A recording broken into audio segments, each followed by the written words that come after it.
धरती तो पाई मगर अभी आसमान बाकी है, चलना भर सीख लिया पर उड़ान बाकी है। इस आह्वान के साथ Madhya Pradesh bank officers association का 11वां त्रिवर्षीय सम्मेलन इंदौर में आज संपन्न हुआ। सम्मेलन के मुख्य अतिथि थे डॉक्टर राजेश दीक्षित और डॉक्टर सुरजीत मजूमदार।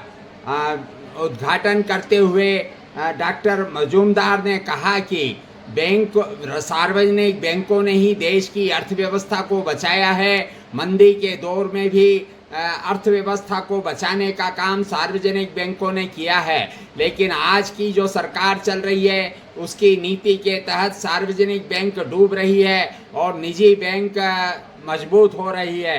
कार्यक्रम में बैंक आंदोलन और श्रम आंदोलन से जुड़े हुए कई लोगों का सम्मान भी किया गया। स्वागत भाषण MP BEA के चेयरमैन मोहन कृष्ण शुक्ला ने दिया, जबकि विभिन्न अतिथियों ने कार्यक्रम को संबोधित किया। दिन भर यह कार्यक्रम चला। आज के इस कार्यक्रम में साथी VK शर्मा, वरिष्ठ साथी पोद्दार जी, साथी आयंगर, साथी सुरेश उपाध्याय आदि भी अतिथि के रूप में मौजूद थे। वहीं ट्रेड यूनियन नेता संयुक्त अभियान समिति के श्याम सुंदर यादव, रुद्रपाल यादव आदि भी मौजूद थे। स्वागत अरविंद पोरवाल सहित विभिन्न साथियों ने किया।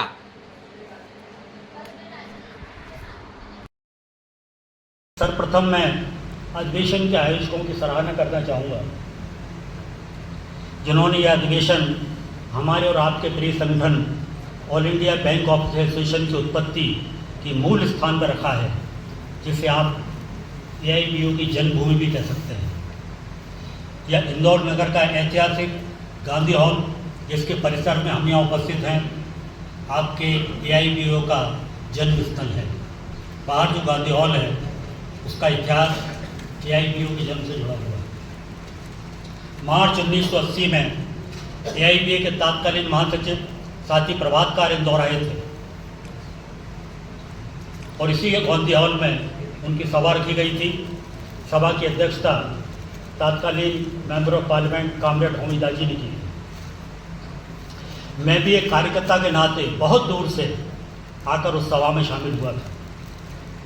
सभा के बाद प्रदेश के विभिन्न स्थानों से आए हुए अनेक अधिकारी साथियों ने सेंट्रल बैंक के वरिष्ठ साथी RC बंसल के नेतृत्व में मिलकर बैंक अधिकारी संगठन के गठन की चर्चा की थी।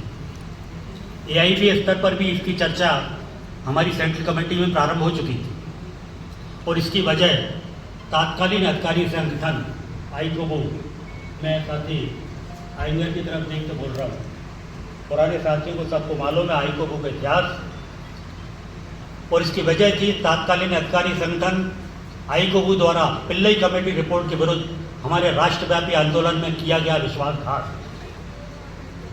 कहा भी है, अगर तू बेवफा ना होता तो मुझे हासिल खुदा ना होता।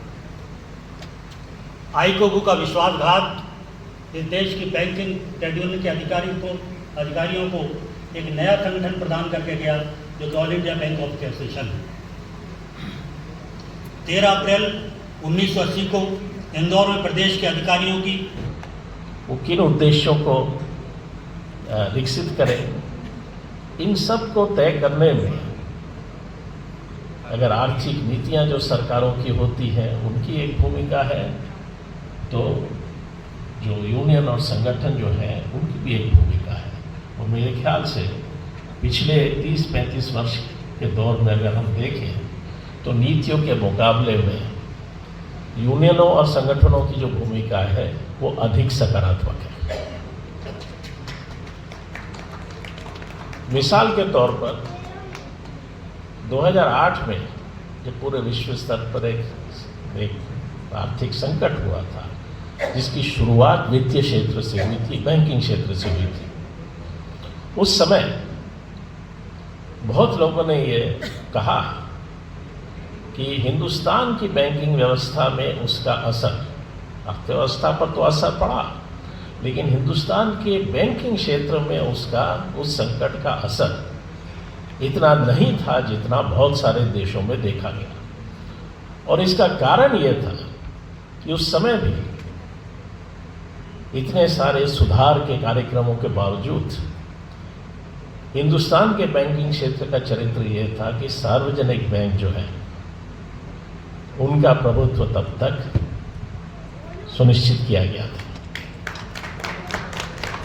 और वो कमर्शलाइजेशन के दिशा में उस हद तक नहीं गए थे जिस हद तक दूसरे देशों में बैंकिंग व्यवस्था जा चुकी थी।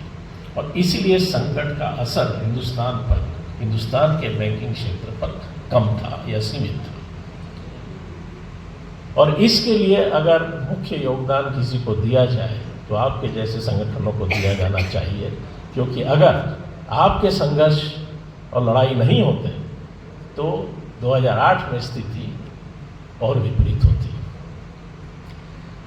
2008 से लेकर 2026 तक अगर हम देखें, जो परिवर्तन की कड़ी आपने रोक रखी थी, 2008 तक जिस स्थिति में थी आज और परिवर्तित हो चुका है। जो निजी क्षेत्र है बैंकिंग क्षेत्र में, उसका हिस्सा जो है बैंकिंग व्यवसाय में बढ़ा है। आपके अपने संघर्ष और आपके यूनियन के पृष्ठभूमि में एक बहुत महत्वपूर्ण परिवर्तन जो 2008 तक नहीं हुआ था अब तक हो चुका है कि बैंकिंग क्षेत्र के अब अधिकतम कर्मचारी जो है, चाहे और सबसे ज़्यादा बैंक ऑफिसर्स में यह हुआ है, अधिकतर कर्मचारी जो है अब सार्वजनिक बैंक के कर्मचारी नहीं हैं। आज निजी बैंकों में जो बैंकिंग कर्मचारी है उनकी बहुमत हो चुकी है।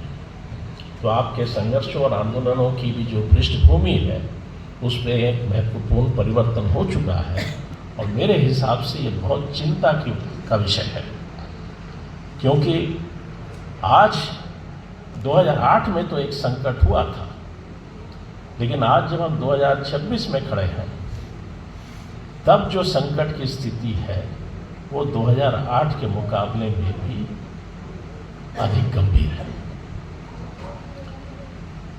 गंभीर इस रूप में है कि विश्व अर्थव्यवस्था जिसका हम हिस्सा हैं और पिछले 30-40 साल से आर्थिक उदारीकरण की नीतियों के बाद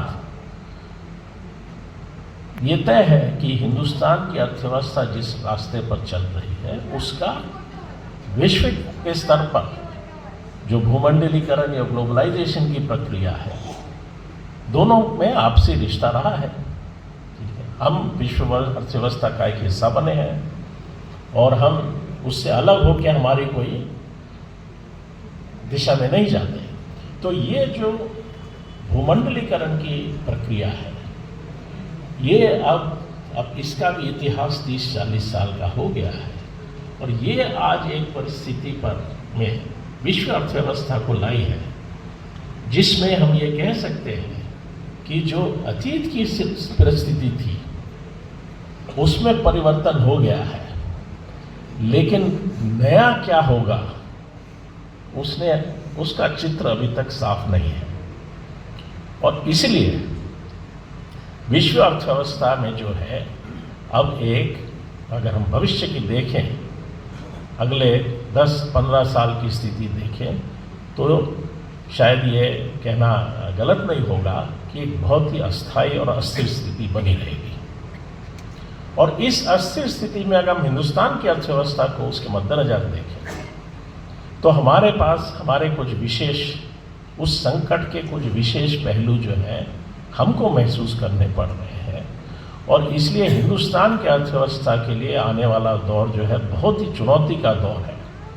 और जिस दिशा में बैंकिंग क्षेत्र जा रहा है उसको अगर रोका नहीं गया, उसको परिवर्तित नहीं किया गया तो हम आने वाले भविष्य के जो चुनौतियां हैं उसका शायद सामना नहीं कर पाएंगे।